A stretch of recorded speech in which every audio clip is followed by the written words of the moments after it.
Hello friends, and welcome to PiraChordist Weaves. As I've indicated earlier, we are doing Stormdrane's snake knot wrist lanyard.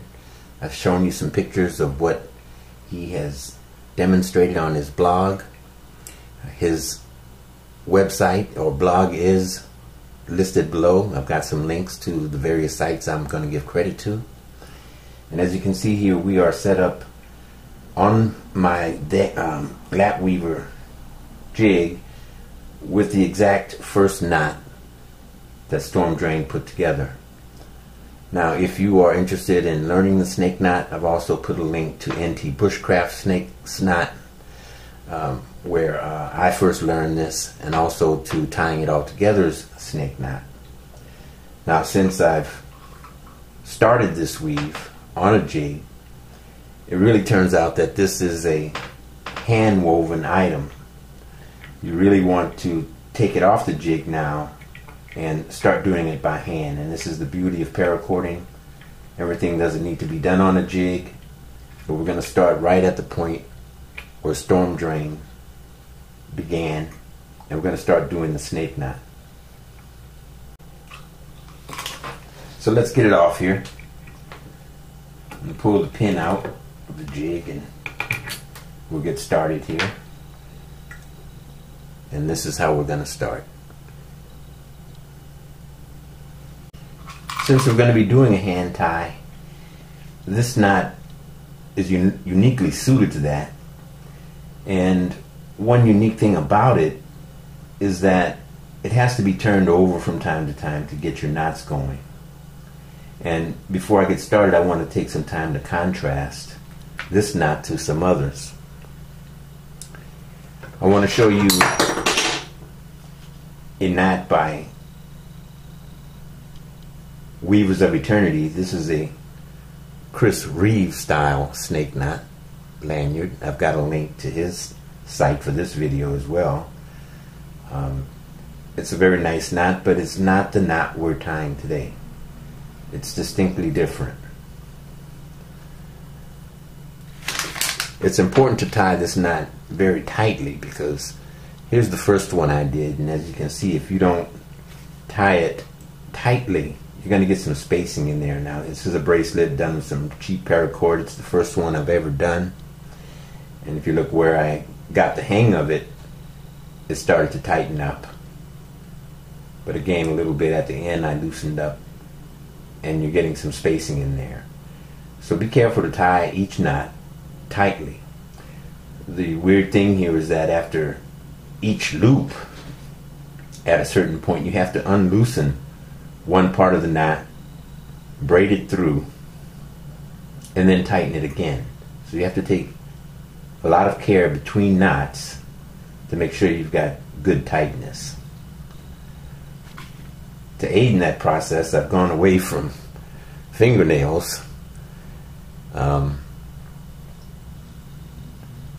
This is the first knot that made me allow my fingernails to grow in doing paracording, because you need to pull them loose. I made this little thing, which I call the wand. It's not my idea.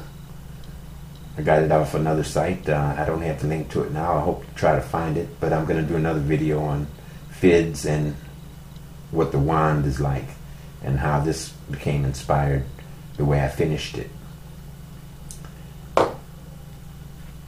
With respect to fids, I've attached two fids to the outside at the end of each strand of paracord to aid in the looping that we have to do.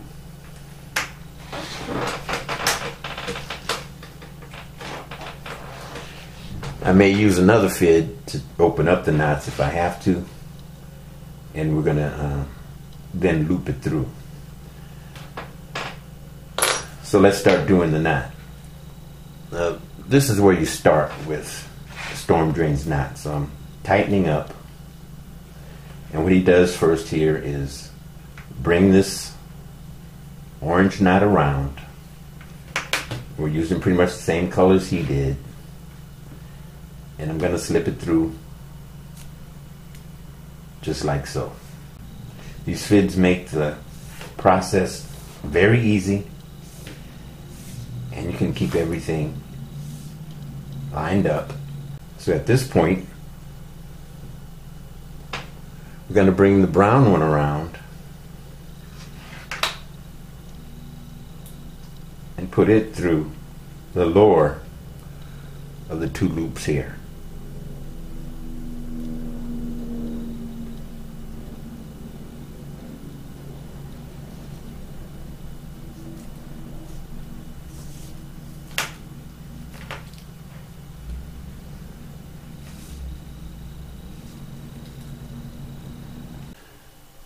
Tighten up.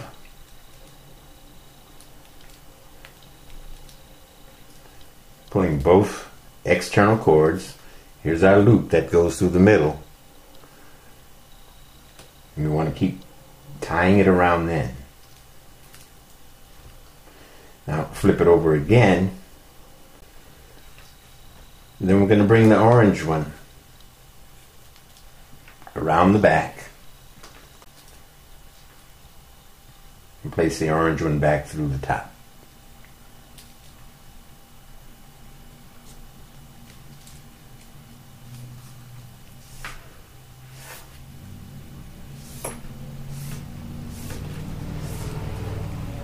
Now you can see the knot starting to form. Again, we're going to turn it over just like NTbushcraft taught you. And the brown one is down here on the bottom now, and we've got two orange scales, if you will. Going to bring the brown one around back and fit that one through. See, I've gotten it tight at this point, and if you're just using your fingers or a pair of tweezers, you can see how this can get pretty difficult. Check it out, turn it over, keep pushing up, and again you can see we've got two brown loops on the bottom. We're going to bring the bottom orange, it's on the bottom, bring it back around and fit it through up here. We're going to continue doing that until we get about 10 loops. Then I'm going to come back and show you how I finish this. We're going to try to avoid burns. I'm going to do a tuck that I've kind of developed. It's not my idea, but I put a little bit of a twist on it. So I'm going to finish this up and come back and show you how that part is done. Okay guys, I'm about to do the last knot. I've done 10. It's got coils of 10. That's what Stormdrane recommended, and I'm going to stick with that. So I think I've got 10 good knots. It's starting to take a pretty nice shape. I'm going to kind of stop here because I like this orange kind of dominant on top here a bit, but that's the other side, and that's kind of how we're going to stay with that. Next I'm going to show you how to finish it off, and what I intend to do is take the fids